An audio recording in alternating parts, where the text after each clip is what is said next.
to click like, subscribe, the bell notification, and whatever else YouTube has you clicking on to support us. What's up, everyone? I'm the Kaiju no Kame from the Toku and Animation News Network here with Cruellica Kane. And we are back for another Kaiju no Kame versus AI video. Even though last time it really wasn't fighting the AI, it was just hearing you reading off what they said, and we just talked about the... Well, you got to still... Versus doesn't necessarily mean fighting. Obviously, but I didn't get to punch that AI. Okay, well, now... So what are we doing today? So we're going to go with... And just for anyone who watched the last video, when I asked him if he wanted to go with influential or most popular, his answer was... You pick. So we're going to go... Dealer's choice. We're going to go with influential. Influential. Okay, now, so the good ones. Let's see your perspective. So if Gargoyles and Batman's not on this list, I'm going to be punching somebody. You can punch a pillow. I have plenty. I got to punch an AI. Well, then punch an AI. You can take the sheet of paper after I'm done with it. Cool.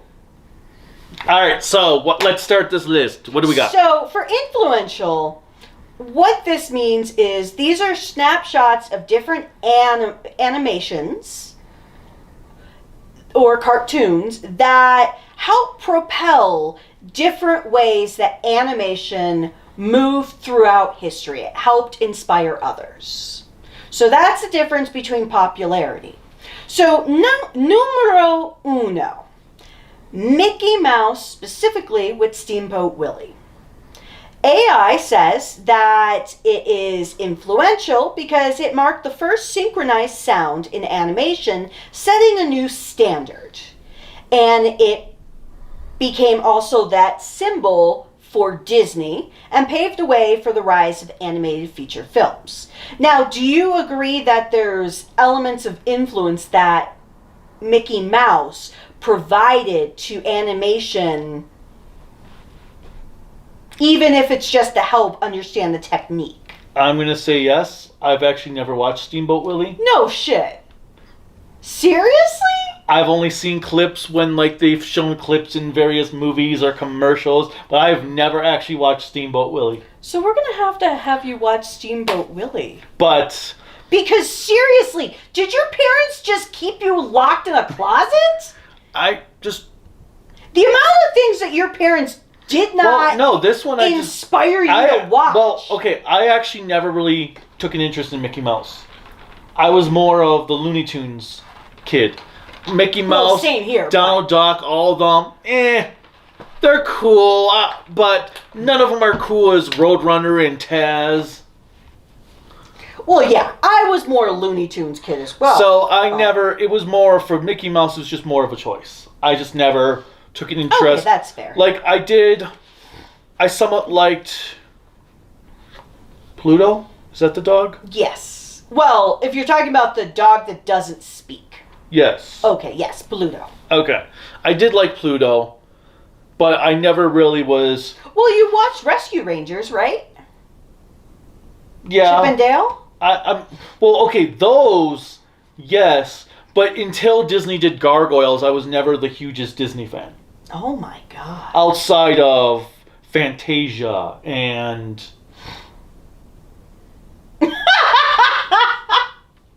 Well... I mean, I guess the movies I watched were Fox and the Hound, Lady and the Tramp, oh God.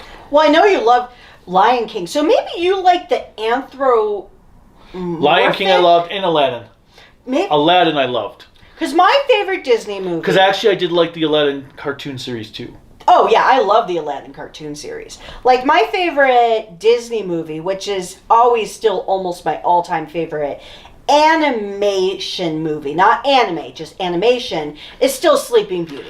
And then Peter Pan. Sleeping Beauty I liked because... Maleficent. Yes. I liked Aurora. And I actually did like the grannies? No.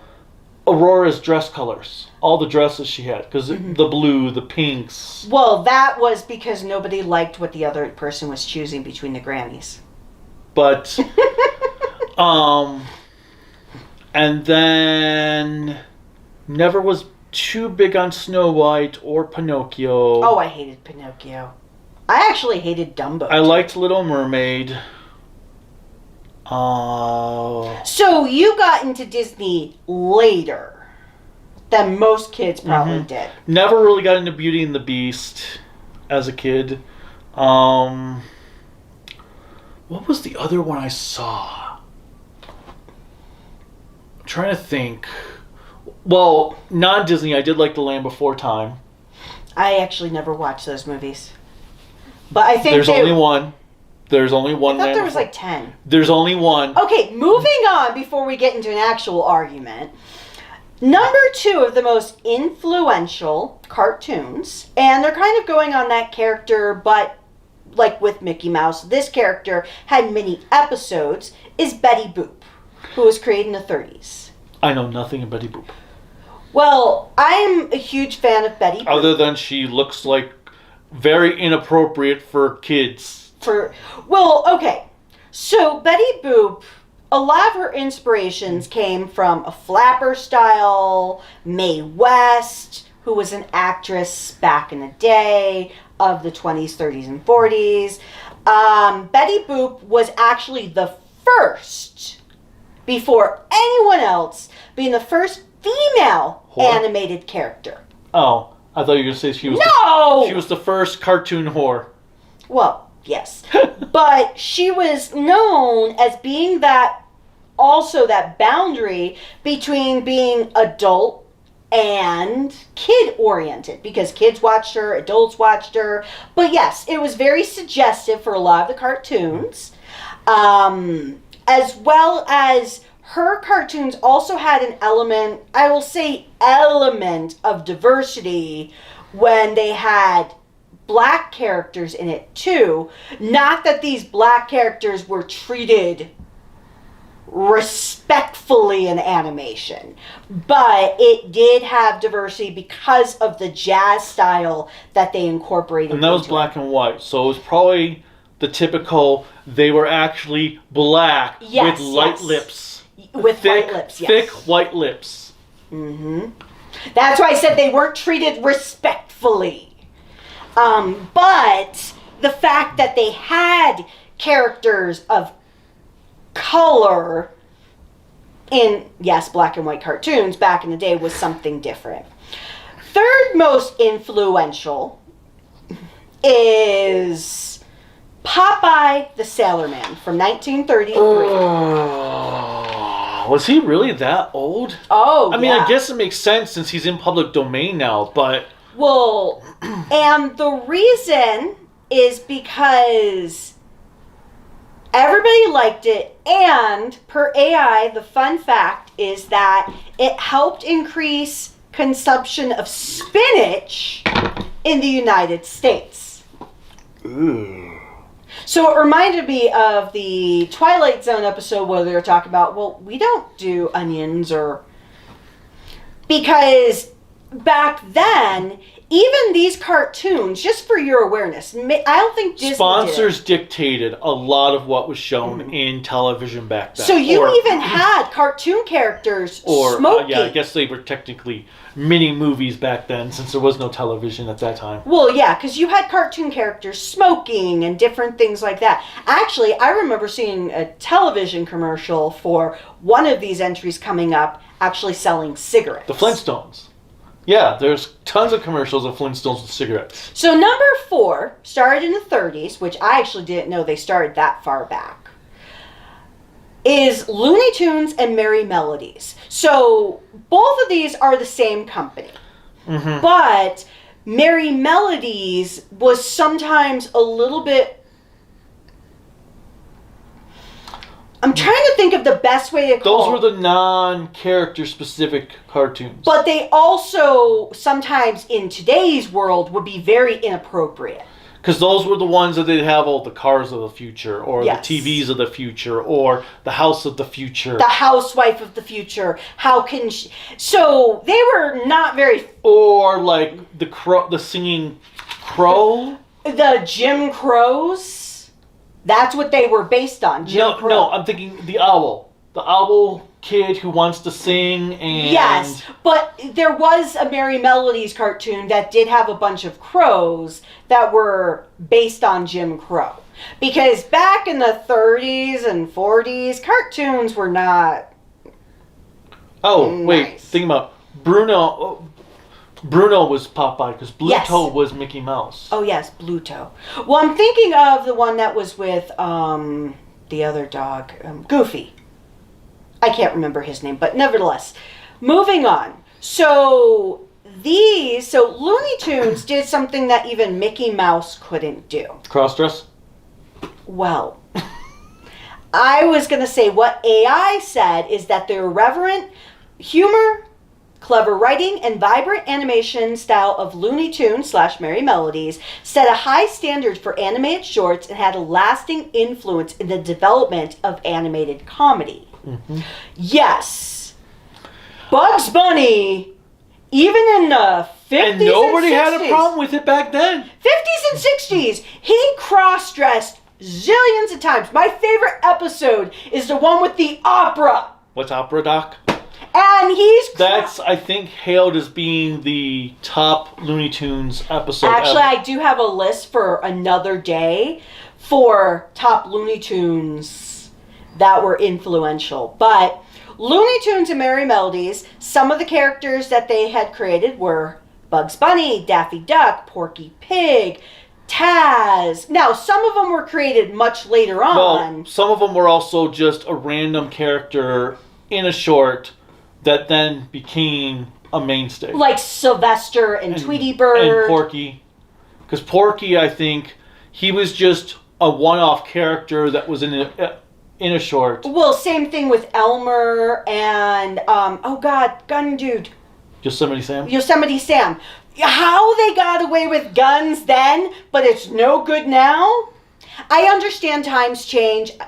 I'm not going to go down that rabbit hole. But there was one voice actor who did all of these characters. Sort of. Sort of. Well, originally. No. There was one voice actor who was credited. Wait, he didn't actually do all of them? There were voice actors for certain characters, but because of the contracts, they weren't allowed to give credits to anyone else. Now, who's the voice actor for the audience? What do you mean? For Looney Tunes back in the day. It was, If you don't remember him, I'm going to be very disappointed in you. not Chuck Jones. Chuck No. Jones was the animator. Oh my god. Do you want me to tell you? Hold on, I'm trying to think their name. Yes, do it. Mel Blanc. Yes. Mel Blanc, it was in a contract that he was the only one who could be credited. No way! From what I read, so anyone that would provide a voice could not be credited because of Mel Blanc.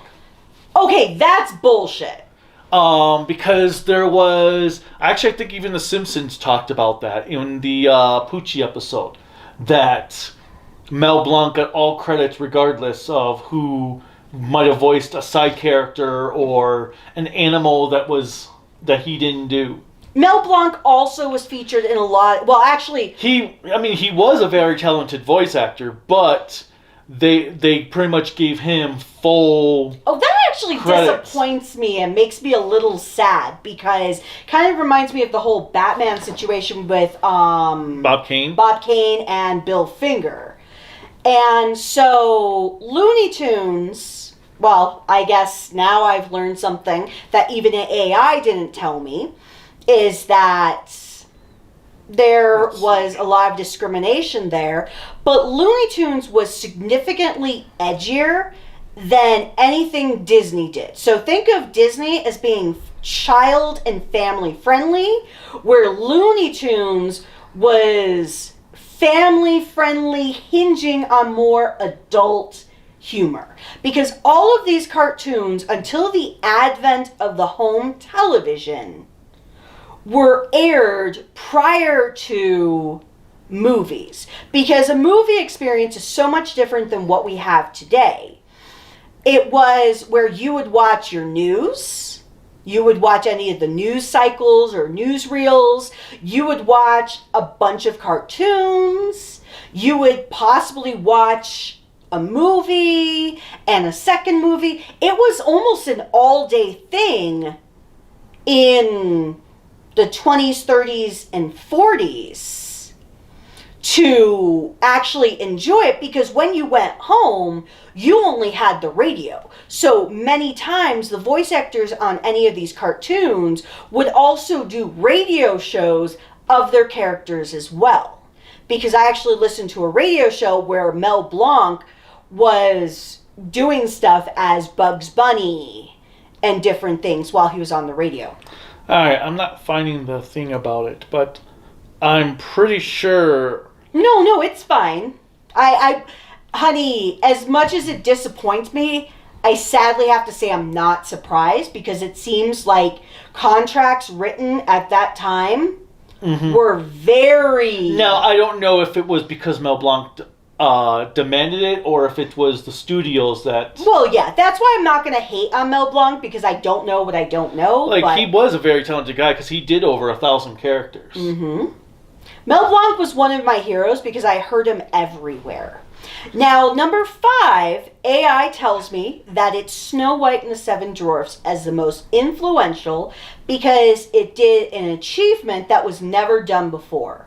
Full-length movie? Full-length movie, because typically all animation up until Snow White were shorts. Were shorts up to possibly maybe 10 minutes. But... Well, just because there was so much work involved in animating them. Well, didn't they have to draw everything on, like, this clear shade of paper in a way? The cell, yeah. But they had to draw the same drawing over again with one little movement. So kind of like the flip books that we were talking about in the previous episode. So they use cells so that they wouldn't have to redraw the whole just that character design. They would only have to draw, like if they were moving their hand, they'd only have to redraw the hand over and have the character with the same drawing and have the hand move. So like an overlay in a way. Yes. So Snow White... That's why, though, you might see people be all excited they have an original animation cell and it's just a hand. And you're like, really? Actually, I remember one of the conventions we went to, and I was like, that's so cool, but it was also, like, really tiny. And you're like, that's awesome, and you bid on it! Oh, And I was like, you're just seeing, like, this little strip. It's an 8x10 sheet, this big, and it had, like, this little piece that it could be anything. From one of the anime. And you bid on it like everybody else. You didn't win, thankfully. But I'm like... Yeah, if I recall, that went for, like, $400. And I was like, no, I'm not spending that much. I don't need it that badly. Now... One of the earliest cartoons created by Hanna-Barbera in the 1940s is credited for being incredibly slapstick humor and dynamic animation that set the standards for comedic violence, or cartoon violence, and comedic timing. I actually did not know this cartoon started in the 40s. Or the things. What is Itchy and Scratchy based off of? Or you should know where Itchy and Scratchy comes from, right? Well, they were based on... That's what I'm referencing, so let's see if you can get it. Tom and Jerry. Yes. I didn't know Tom and Jerry started in the 40s. During the wartime era. Well, I guess it would make sense because there were propaganda episodes of Tom and Jerry. Oh, yeah, there were. Well, everything had propaganda episodes. Yes, but I mean, there were episodes with them specifically during World War II on the battlefield. Didn't they make Tom occasionally the German and Jerry the Ally? Or the Axis Ally? I think so. Now, they were the first cartoons, because even during the early days of Looney Tunes, they didn't have the level of violence that Tom and Jerry had. And Tom and Jerry, some of those little cartoons... Like Tom getting sent to hell, which is run by the devil as a dog. Mm-hmm. It was pretty, like... And this was an era where kids didn't have the internet and things like that. And surprisingly, kids didn't kill themselves trying to... Because they actually didn't hold back. They had knives, they had poison... They fight and fight and fight and fight and fight and fight and fight and fight. And that's why Tom and Jerry became the Simpsons version of Itchy and Scratchy. Well, everything, Itchy and Scratchy was everything because there was Steamboat Itchy in the one episode. Yes, but I just mean the cat and mouse. Now, this show is a show that I have seen every single episode from, even though it aired well before I was born. And it's actually based, the premise, off of a live action show called The Honeymooners. Because of the way of the humor between the husband and wife. And are you talking about the mice? The Flintstones. Oh, because there were episodes with two animated mice where the guy says, "I'm going to send you to the moon." Yes, but Fred Flintstone was based off the husband from The Honeymooners. And there is another thing that is so important. I don't know if I've seen every episode, but I have seen most of the series. And I've seen a lot of the movies, the subsequent series. And then the future spin-off when Pebbles and Bam Bam are getting married. Well, when they're teenagers, but the adults don't look any older than they... Oh, no. But what was the most important thing? This is what AI tells me, which I know for a fact is true. It was the first cartoon to have a married couple. Okay. It was the first cartoon to actually have pregnancy and a baby. It was... So, there's a lot, but... And the first adoption. Mm-hmm. And it was the first primetime animated show. Mm-hmm. This show was not made for children. It actually aired originally in a time slot. Well, yeah, because The Simpsons is like an influenced by... Well, it actually says paving the way for future primetime animated series like The Simpsons. Because even Seth MacFarlane said The Flintstones is what influenced him to make Family Guy. Now, by the time we came about... The world has changed, and the Flintstones aired when kids were watching it. But back in 1960... Well, yeah, because Cartoon Network would air usually 2 episodes in the morning, 2 episodes in the afternoon. But when it first came out in 1960, which I knew about this because I actually created a bingo game for a lot of the individuals to help with memory, and researching this, even though I loved the show... The Flintstones was just for adults. Many children back at that time had never seen the Flintstones until much later when it would air reruns. And if not for the reruns, it wouldn't get all the additional stuff that it did. And it was basically the day in the life of a family where you have Mr. and Mrs. Flintstone, Fred and Wilma, and then you had the Rubbles. Well, yeah, because Barney and Fred Freddie. would work. They would work all day, go home. So a lot of the episodes took place at night. Mm-hmm. And so you had Betty, who is the first character on television. And in any kind of any type of sitcom format, who was barren, which was not something done at that time because it was always a belief that the woman would stay home, have a bunch of kids. But in series, she found out she could not have children. Mm-hmm. And it devastated them. And when they adopted Barney, it was... Bam. Yeah. Barney was the husband. Yes.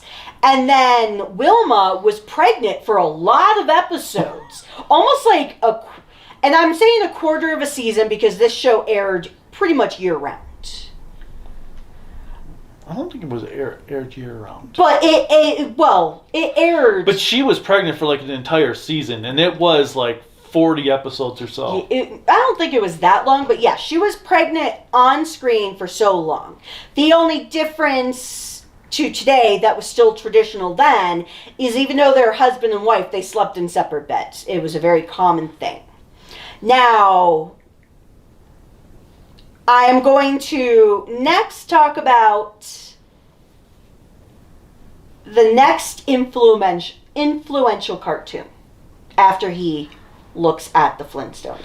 But for anyone who is young and has never seen the Flintstones, I definitely encourage you to, because it's a great snapshot. Even though it takes place in the prehistoric era, which doesn't make sense because they have a dog that's a tiny brontosaurus, but it gives you a clear snapshot of what life was like in the 50s and 60s of America. She was pregnant throughout most of the third season. Okay, that's what I thought. I'm trying to remember if it was... It must have been then the end of the third season when she actually had the kid. But it's such a great show. But can we continue? Okay, fine. Yes, continue. Because we're getting to number 8. And we're finally going to get to something that you probably care about. Woo, yay! And there's a few things on here that you still be like, seriously. Where are we at then? No, they're not going in chronological order for everything. The Simpsons? Mm-hmm. Okay. So The Simpsons started when? Well, okay. 89 was the premiere of the first episode of the show itself. Well, and that's what they list here. The Tracy Ullman Show, they were shorts in 87, I think they started. I thought they started earlier than that, 86, but probably 87. Because I think they only ran for 2 years before it became its own show. And they looked incredibly different. They evolved, definitely, over the course of the shorts. Because they looked weird in the shorts. But that's because they were drawn quickly, and Groening thought they would actually touch them up for the final, when they actually made the show. Now, what is the biggest achievement? Don't think about everything else, but what is the biggest achievement for television-wise for The Simpsons? Being the longest running sitcom. No, being the longest ever? running primetime television that's show. What primetime sitcom, same thing to me. In American history, and has had an enormous impact on both animation and pop culture, to the point that people are always doing videos talking about how The Simpsons predicted the future. Everybody has probably heard, even if you've never seen The Simpsons, you've heard somebody say, "Oh, The Simpsons predicted that." The last new episode to air was episode 781. Which aired on December 31st. But this show is focused more so on older audiences, again, just like the Flintstones. In all technicality, The Simpsons is not made for kids. No, that's why it was a primetime show. But you would not know that with all of the merchandise. That's what I'm trying to say. Merchandise. We've got Simpsons the Lunchbox, Simpsons the Flamethrower, Simpsons the Simpsons, Simpsons the record album. So you had Simpsons Choice, you had Simpsons Lunchboxes, you had Simpsons Tableware for birthday parties, you had Simpsons Legos. You had those are actually adult level Legos, but you had so much Simpsons for kids. Simpsons comic books, Simpsons. Now, I know we didn't talk about too much for the Flintstones, but there's a difference between prime time and then regular time, so to speak. Prime time usually started after a certain hour, typically between 7 and 8 o'clock p.m. Mm-hmm. Because the expectation is your younger children the littles, probably younger than Are in bed before 8. 6 or 7. It's 11 o'clock. Do you know where your children are? I told you last night! No! He quotes this all the time. But, so the expectation is that your little kids would be in bed. Your teenagers most likely would watch these primetime shows. Or your teenagers would be off doing homework. So it should only be mom and dad. Or your teenagers are off doing stuff they shouldn't be doing, but because they're teenagers, they're going to do it anyway. Well, we didn't have cell phones, so we could just go wherever we wanted and nobody would know where we are. Actually, that's not necessarily a good thing, but it's what happened. Number 9. This is our first non-American show. It was created in 1963, and its original name was Tetsuwan Atamu. Astro Boy. But why is the second name Atamu? Because I'm assuming that means atom. Mm-hmm. But I've only heard it, even on the Japanese side, as Astro Boy. That's only because that's what they say for America. Oh, okay.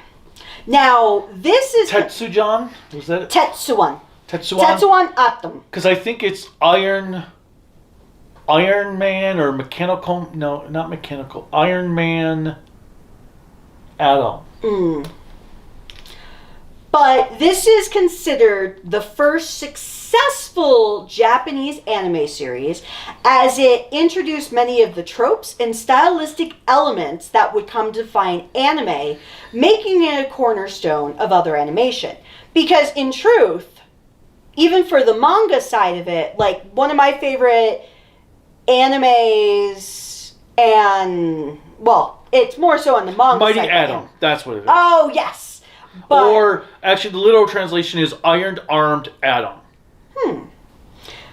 That's different. Okay. Because Go Nagai, when he did Devilman, the design of Devilman for the cartoon, for the manga, and then the early cartoon style, also followed that artistic style of Astro Boy, with the way all the characters were shaped and everything like that. Now, the next influential show, number 10, has our mystery-solving dog. Scooby-Doo? Specifically, Scooby-Doo, Where Are You? So, actually, I was going to make the joke and say, oh, Dooby-Scoo? So, Scooby-Doo, this was a show that was different because it wasn't positioned for adults. It wasn't positioned for kids. It was positioned for teenagers. Hey, gang, we're going to split up. Daphne and I are going to go look for that ghost. Really, we're going to go. The rest of you can go get captured or something. Oh, crap. And you had two characters that look like they were perpetually high. Oh, crap. Daphne got captured. Shoot. So it's the format, for anyone who doesn't know anything about Scooby-Doo, was you had a group of 4 teenagers. 5? Oh, you mean, yeah, Scoob makes 5. Yes. Yeah. And a talking dog, even though he wasn't like fully talking, he said simple things.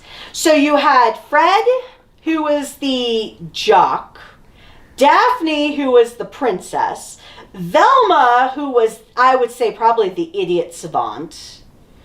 Then you had... Shaggy was the stoner. Oh, God. The lazy... And then you had Scooby, who was basically the best friend of Shaggy. How they all became friends boggles my mind. As well as everything. Because Scooby-Doo, Where Are You? Actually is significantly shorter than you think. Yeah, it's only like, 30 episodes or something like that? Which was weird because the way it aired on TV, it seemed like that series was like 50, 100 episodes. Like 300 episodes. But... it had all these offshoots. And then, yeah, it had tons of offshoots, had pup named Scooby-Doo, had all the movies. So it... And the Saturday morning hour specials with guest stars. Oh, yes. Which will never come to video because of licensing rights. All but the Addams Family episodes are on Blu-ray. Not the set I have, right? No. They brought all the Scooby-Doo team-up movies. Really? To Blu-ray. Even like the Harlem Globetrotters? Yeah. They had the license for everything except the Addams Family. So it's called the Almost Complete Scooby-Doo movies. Because my favorites are the Addams Family. Or actually, I think there's only one Addams Family, actually. Wait, I thought there was like two. I thought there were two, but apparently there's only one. Okay, well, I still want that set. But now, this became a cultural phenomenon because at the time it was created, I'm just going to say this. At the time it was created, apparently teenagers were like this.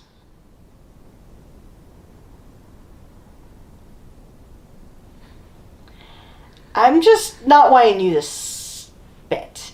So it helped to really show a different style, different nature, and it became something that was so imitated and parodied for so many decades on further. Scooby-Doo was? Mm-hmm. Well, Josie and the Pussycats. Well, I mean, okay. Apparently, per AI, a lot of people imitated it. Now, our next entry, number 11, is another anime that, per AI, says is considered a landmark in animation, particularly for its influence on the global perception of anime. Akira? Mm-hmm. Okay. Katsuhiro Otomo directed Akira, and its complex narrative, high-quality animation, and cyberpunk aesthetic have inspired a generation of filmmakers, animators, and artists. Now, here's a question for you. Being that you've heard from this list so far, and I only have 3 more entries left, so you're going to get really pissed soon. What do you think of Akira being on this? Do you think it's as influential, or do you think it's overly hyped? And that's for any of these entries. Well, no. I mean, I do think Akira is overhyped. I don't think it's the great movie everyone made it sound like when I was first getting into anime. Mm-hmm. It is a good movie, but it's not that good. Wow, you're abject. But it was like the first time American audiences saw a movie that was truly adult in animation form. Did it come out in, well, yeah, it's 88. Yeah, so. It came out in the U.S. in 88. No shit, really? Because it was dubbed by Streamline. That's why you had Cam Clark was the voice of Kaneda. Oh. And I didn't know it actually came to the U.S. in 88 because I was about to ask. Oh, maybe it was 89 then, the dub. I was going to ask if it came before Ghost in the Shell. Oh, yeah. It was out long before Ghost in the Shell. But I watched it in the 90s. Well, so did I. But it's... Yeah, America in December 25th, 1989. Okay. But so Christmas of 89 came out. Do you think that people were truly inspired by it? Well, obviously. I mean, how many things have we seen in the last few years that has the bike scene from Akira where the bike is going along and they put their foot down? I mean, we just saw 3 movie trailers or in the last month that have that sequence taken. Well, I even feel like sometimes Matrix took references from elements of Akira. Well, they said Akira and Ghost in the Shell were the main influences for the Matrix. Oh, I knew they had talked about their love of anime, but I didn't know they went that deep. Yeah. But Akira was the one that, when I was first getting anime, everyone was like, oh, you gotta see Akira. Akira is the greatest movie ever made. It's so adult. And so it was probably the 7th, 8th anime movie I watched, and it was like, it's good. I don't think it's better than the other ones I've watched. I own the manga for it, so I really need to read the manga so I can see how it differs from the movie. Because I always feel like the last portion of the movie falls a little flat for me. In fact, I was thinking about Akira today because I'm like, I have to rewatch that soon because I haven't watched that Blu-ray in a long time. So our next entry came out in the 90s. We actually talked about in the previous video about being the first fully computer animated feature film. Toy Story. And it revolutionized the animation industry. Produced by Pixar, it demonstrated the potential of CGI animation and set the stage for the dominance of computer-generated films in the years to come. Now, I'm going to ask you a two-pronged question. First, do you think Toy Story is influential? Well, yeah. I mean, it did start the CGI trend. Now, my second question is, do you think the CGI trend missed the mark of what Toy Story was doing with it when pumping out their own movies? What do you mean? Because Toy Story, I felt like, even though it's CGI, it still had that quality of being like animated. Where I feel like so many CGI movies of today, or even cartoons and anime, lost the animation aspect. Lost the humanity because of they're it. trying to go too realistic. Well, yeah, because I feel like even with these toys talking, you could still feel the humanity from them. Because even later Pixar entries, you don't feel that humanity that Toy Story did. Well, you didn't feel the emotion. Okay. So. But I do feel like that sometimes companies just do CGI because, hey, CGI is what people want, so we're just going to do CGI. Because look at Disney. Ever since Princess and the Frog, because it wasn't all that successful, they've done practically... That's because they didn't market it. It was the first time you had a fucking Disney movie with another POC. And unlike Mulan, where they marketed it everywhere, they never marketed the movie. But, yeah. Like Frozen, they hit you in the face every day with it.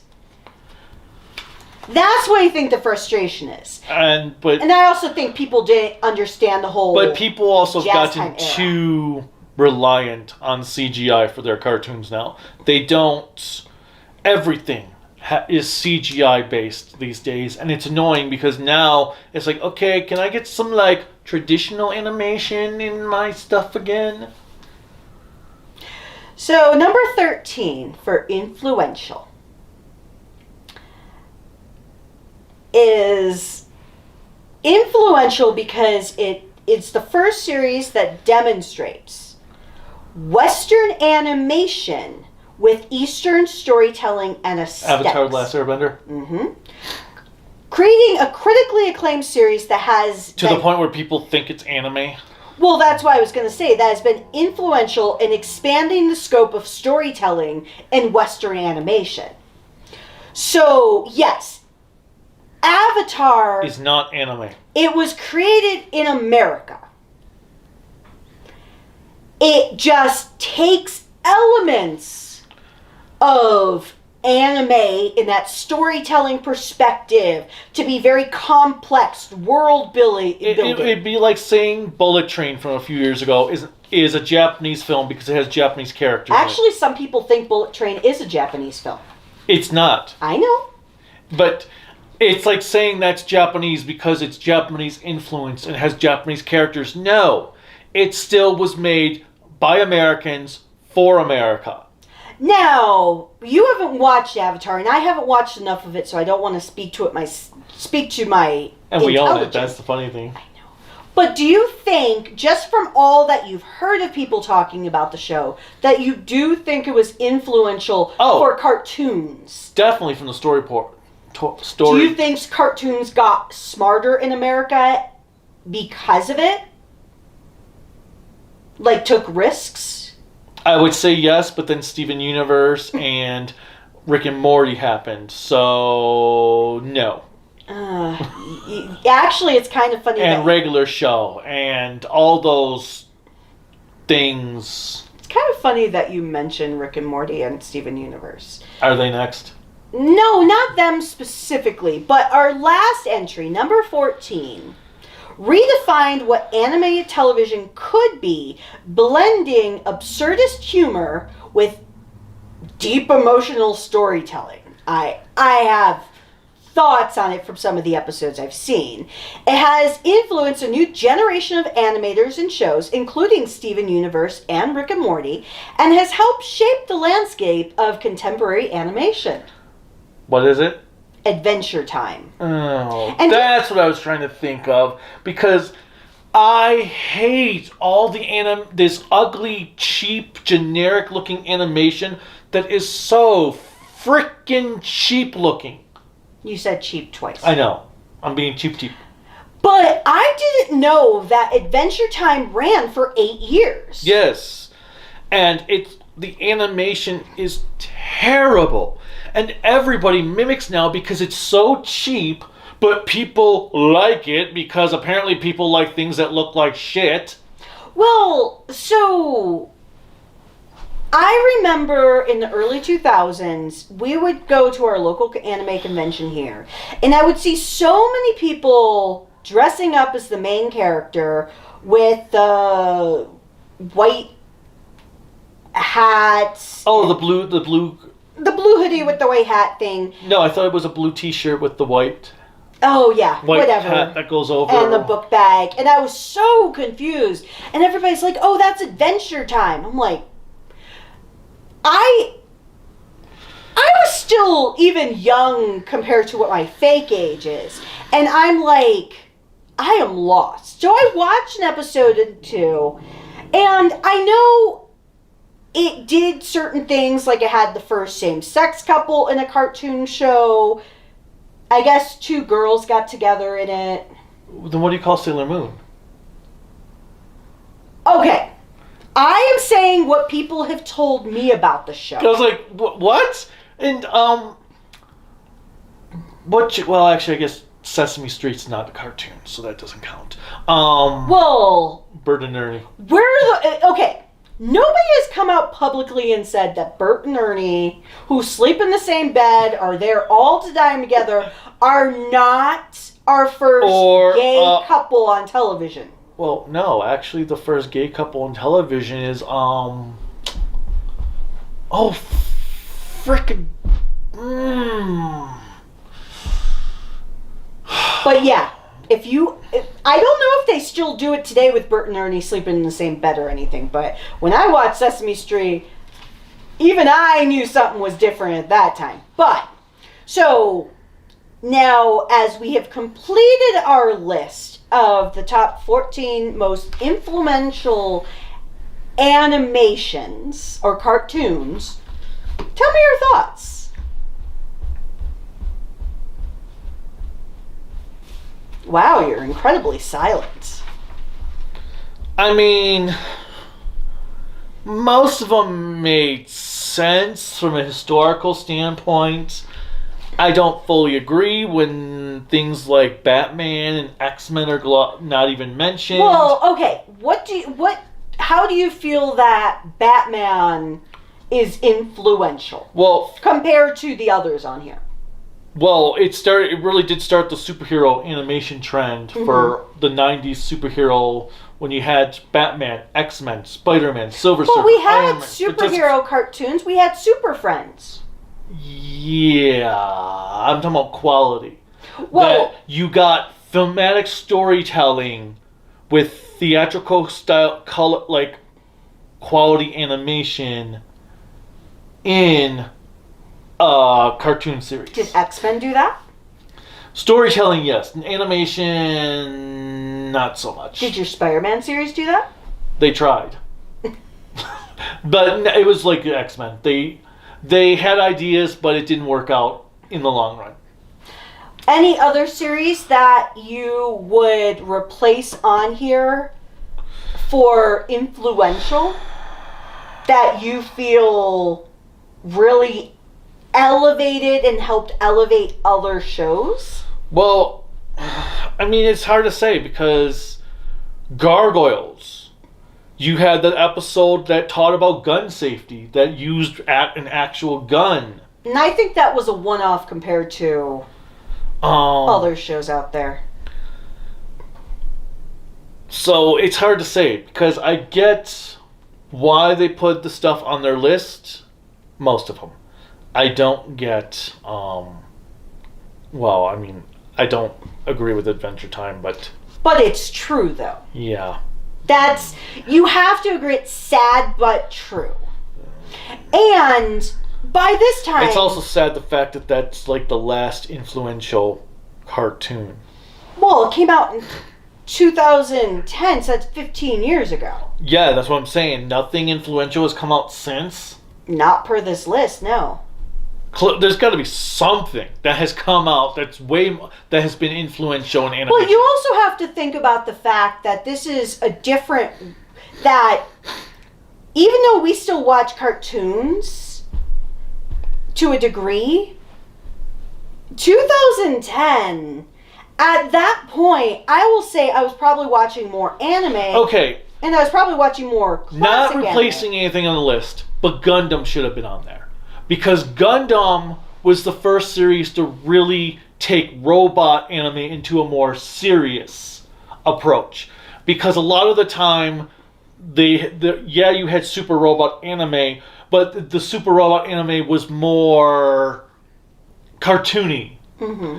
Gundam was the one that was taking a realistic approach to... And so many series have mimicked it since then. Mm-hmm.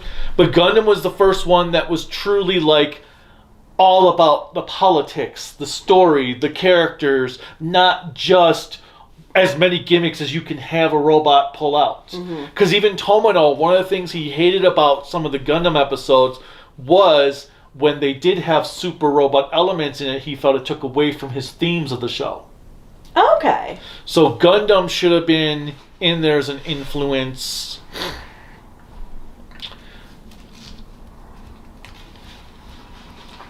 I mean, especially since it did cover anime in that list. No, I think that's fair. So with that, we're at the end. And I would like to do for our next episode, we're going to talk about a specific decade of cartoons. 90s? Yes. Cool, the good decade. Well, we want to talk about why it's considered the favorite decade. Well, Simpsons, Gargoyles, Batman, Superman. Okay, Spider-Man, let's wait for the video. Alright, but as always, tell us what you think is the most influential cartoon to you. What cartoon defined your life?